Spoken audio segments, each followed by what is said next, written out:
Okay, let's continue. It is in the news that all these pitiful kin are to be brought out and mercifully gathered in to live in villages next to the theatre and the store. This stanza speaks about, it's a criticism of the political parties, of the trade unions especially. Almost in every country, there are trade unions which are supported by some prominent political parties, and these political parties keep on saying the same thing, that these poor farmers have to be organized and they have to be brought under a single umbrella, and they should stand up for their rights, they should be supported, etc., etc. So it is in the news. It is in the news means it is in the public media that the news is always there, the talk is always there, that these pitiful kin, these pitiful blood related people, okay, all the farmers together described here. Pitiful means deserving pity, kin means blood relation. So these pitiful kin means all the farming family should be brought together, organized, are to be brought out and mercifully gathered. People say that you have to show sympathy to them, and they should be organized, they should be gathered in, means they should be organized to live in villages. There are many schemes declared by the government to support the poor farmers. Okay, next to the theatre and store, the poet is trying to say that they should not be separate, they should not be running separate roadside stands. Rather, they should be organized, and all farmers should come together and open an open market. And they should start an open market where near the theatre, where people come and go, or near big stores, department stores, so that their life will be uplifted. There are ideas in air. Political parties are propagating such ideas and news, but nothing is happening in reality. Okay, so let's read the line once again. It is in the news that all these pitiful kin are to be brought out and mercifully gathered to live in villages next to the theatre and store. Always there is a talk about organizing them and bringing them together, supporting them, where they won't have to think for themselves anymore. Okay, then more than any help, these sort of ideas and trade unions harm these people.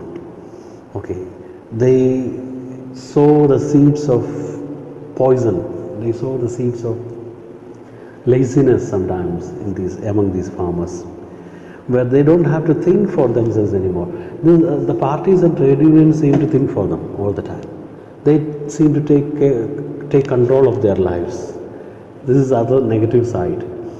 Okay, where they don't have to think for themselves anymore. The party will think for them.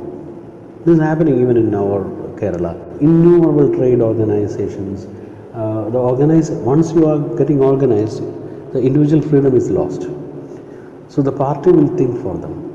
They don't have to think. Okay, bitter sarcasm is there. Okay, yes. While greedy good doers, these so-called trade union leaders, they are very greedy in doing good for them. Okay, very sarcastic, very irony is there. They are greedy because they are selfish. That is the idea. But here they want to project themselves as greedy good doers. They want to do good things for these farmers, while greedy good doers, beneficent beasts of prey. Actually, they are beast animals. They are preying on. They are considering the farmers as their prey. They are beasts in forest, in jungle. A lion and tiger. They just are beasts, and they cannot survive without the prey, without the minor animals. And these farmers are the prey for these beast politicians. The beneficent means generous. These generous beasts of prey. Beast of prey means these cruel people, politicians. Okay, the beneficent beast of prey swarm over their lives, just like bees swarming. All these politicians and leaders, they come like bees and swarm around the life of farmers, enforcing benefits. They are just giving lots of schemes, beneficent schemes for them that are calculated to soothe them out of their wits. Wits means intelligence. So much of comfort and protective schemes are given, declared in their name, like insurance and this and that. But all these comforts which are offered seem to soothe comfort them so much. And when the comfort becomes so much, what happens? You will sleep. That are calculated to soothe them out of their wits. When the comfort comes, too much comfort comes, people become lazy and they lose their intelligence, they lose their thinking power. And by teaching them how to sleep, they sleep all day. Okay. They teach these farmers how to relax. Sleep here means how to relax, not to do any work. And then what do these leaders do? They have a more comfortable sleep all the time. Destroy their sleeping at night the ancient way. So again the harm is for these farmers. When the farmers relax and do not work properly, their own sleep at night is disturbed because they go hungry. Destroy their sleeping at night the ancient way. In the very ancient way, these leaders cheat them. They promise a lot, they give them lots of promises. So in the comfort of the promises, thinking about having lots of hopes about future, they relax, they don't work, and then because they don't work, they suffer. The poet is just trying to bring out a subtle aspect of suffering created in the life of farmers by politicians. Sometimes I feel myself I can hardly bear the thought of so much childish longing in vain. Now in this stanza the poet talks about the unbearable pain that he experiences when he looks at the state of farmers. I feel myself I can hardly bear, I cannot tolerate that pain. So much of misery these people are made to eat. The thought, which is the thought of so much childish longing in vain. These people are very childish, they are very innocent, they are easily misled, and they are given hopes, they are fed with hopes and hopes only, and the hope is of no use, the hope in vain. They uselessly hope for things. Their longing is in vain, means their hope will not be fulfilled. The sadness that lurks near the open window there. So whenever you see, sensitively look at a shop near the roadside and the lack of crowd, the loneliness, that all talks to your mind. More silence talks to you, and you feel that the farmers are saying so many things in their silence. The sadness that lurks near the open window there. The window is kept open, wide open, right from the morning, but the window is not attended by anybody. So when you look at the window which is open without any people or customers, you feel a sense of sadness. The sadness that lurks near the open window there, that waits all day in almost open prayer. The open window is just like an open prayer, praying to the customers to come and buy their products. That waits all day in almost open prayer for the squeal of brakes, when you are moving in a car or a vehicle, when you suddenly apply the sudden brake, what happens? The squeal of wheels can be heard. And the open windows seem to be praying for what? For the sound, for this particular sound of squeal of brakes. They expect that some vehicle will at least stop for a while. The sound of a stopping car, they want to hear the sweet sound of a car being stopped. Of all the 1,000 selfish cars that pass, they see innumerable cars passing. Ooh, they just pass away very quickly. From this direction, that direction, many cars are passing, but no car gets stopped. No squeal of brakes is heard. Just one to inquire what a farmer's prices are. They would be many times happy if one of the vehicles at least stopped for a while just to ask the price of their commodity. Not even to buy, but just to ask the price. But even that doesn't happen. Okay, of all the 1,000 selfish cars, cars are not selfish, of course. Alright, people are selfish. People who are sitting inside the car are selfish.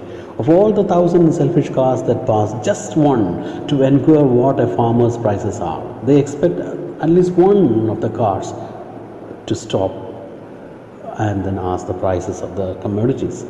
And one did stop. Okay, sometimes one of the cars gets stopped and one did stop once, but only to plow up grass in using the yard to back and turn round.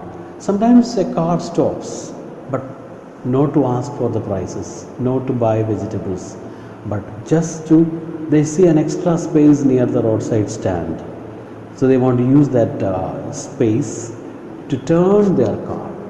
So they put the reverse gear and they take their car close to the window of the roadside stand and pick up the dust and grass and disturb that place, and they turn the car and they go away.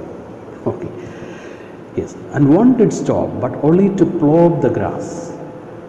The place right in front of the shop may not be black-topped. So when they use the car wheels to turn the car, it will plow up. It's just like plowing up the grass and disturbing them, spoiling the beauty. But only to plow up the grass and using the yard to turn it back and turn round. Just to go back. Some of them wanted to go back in the same route, so they want to turn the car. Okay. And another to ask the way to where it was bound. Sometimes a car stops, but only to ask for directions. This is very familiar to us. Many of us, when we travel, we stop near the roadside stand sometimes to ask the direction. How can we go to that place?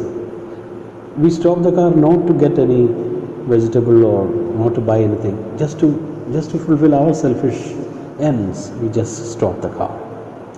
And another to ask the way to where it was bound. One was, sometimes people will stop the car to ask the direction, where the way is going, bound, leading to. Bound means leading to. And another to ask, could they sell it a gallon of gas? Sometimes they stop the car in front of this vegetable shop to ask for gas, for petrol, for fuel, because they may be running out of fuel. Okay. Yes, they couldn't. Probably they know that this is a vegetable shop and they are not selling petrol, but still they stop just to disturb them. They couldn't. This grossly, the poet is very angry when he says this. They couldn't sell fuel. Of course, they know. The car people who sit in the car know that these shops cannot sell fuel. They couldn't. They had none, for they had no petrol, no diesel, nothing. Didn't it see? Is it not very clear that they cannot sell? But still people stop. Let's see the last stanza. No, in country money, the country scale of gain, the requisite lift of spirit has never been found. These two lines are very powerful. In the country money, when you just see the way in which these people live, they are living a very poor life actually. In the country scale of gain means profit. If you calculate the profit of these people, it's nil. No, in country money, they don't get any money at all. In country money, the country scale of gain, the requisite means the needed lift, upliftment, progress. The needed lift means the needed progress of spirit has never been found. You look at any of these shopkeepers, roadside stand keepers, they have never seen any money in life. Then expected progress, development has not happened in their lives. Being country people, they just live in the same fashion. Or so the voice of the country seems to complain. So the entire voice of the country seems to complain all about this which is mentioned in this poem. Their standard of life has never been improved so far. So the voice of the country seems to shout this complaint. I can't help owning the great relief it would be to put these people at one stroke out of their pain. Sometimes, the poet says, sometimes I feel I have to do something terrible, something great, so that at a single stroke, all their misery is gone. I have to do something drastic so that these people no more suffer. At certain moments of my thinking, I suddenly have a feeling that I should do something terribly important so that they are relieved from their pain. I can't stop owning the great relief it would be to put these people at one stroke out of their pain, at a single stroke, as if a magician is doing something on the stage. I want to do something great so that at once these people are relieved from their pain. And then next day, as I come back into the sane state of mind, okay, some moments I have this higher sort of feelings, an urgency to do something for these people. But the next day, when I come back to my normal state of mind, and then next day as I come back into the sane, I wonder how I should like you to come to me. When I come back to my normal state of mind, then I think of you readers. I think of you readers. You all can do something about it. Reading my poem, you should be moved to sympathy. I wonder how I should like you refers to the audience readers, you to come to me and offer to put me gently out of my pain. Come and show me some way so that I can be out of my intense pain generated of sympathy for these people. The idea, the message is this, that you all should relieve me from my pain. It means that you all should relieve the pain of the farmers. You should help the farmers. Now let us see the major poetic devices used in the poem. First of all, transferred epithet is found in the first part of the poem, where the poet talks about polished traffic and selfish cars. The second example is very clear. Selfish cars. Cars are machines, they cannot be selfish. Only humans can be selfish. So you can see the quality of selfishness is attributed to something else related with humans. So cars are vehicles where selfish humans travel. So cars are said to be selfish. So this is a good example of transferred epithet. Epithet means an adjective. Epithet is wrongly used or purposefully used. It adds to the great literary effect. Polished traffic. Traffic is not polished, but people who are related with are polished. Polished means rich, sophisticated. Okay. So second figure of speech that is used is personification. Personification is a figure where human qualities are attributed to certain non-living things. The sadness that lurks behind the window is one example of personification, where the window is said to be a little bit sad. The window cannot be sad again. Don't get confused with transferred epithet. So just here is alliteration. Alliteration is repetition of consonant sounds. Greedy good doers, beneficent beast of prey, pathetically pled. You can hear the repetitive consonant sounds. Greedy good, beneficent beast, sound, pathetically pled, sound is repeated. So the last figure that you find is oxymoron. Oxymoron is a strange figure of speech where you find contradictory ideas are put together. Almost unbelievable ideas are put together. Exactly opposite ideas are put together. Here you find greedy good doers. Greedy good doers, there is a figure, and there is this figure of speech called oxymoron. Greedy people, but how can they be good? Okay, so that's an exact poetic usage. People are very greedy, and they are greedy to do good things. That's one idea. Another thing is, these people are greedy and selfish, but they pretend to be doing good things. Beneficent beast of prey. Beneficent, generous, loving beast. Beasts cannot be beneficent, they cannot be generous. We haven't seen any forest animals being beneficent and showing mercy to their prey. Okay, so again another oxymoron you find. Beneficent beast, generous beast.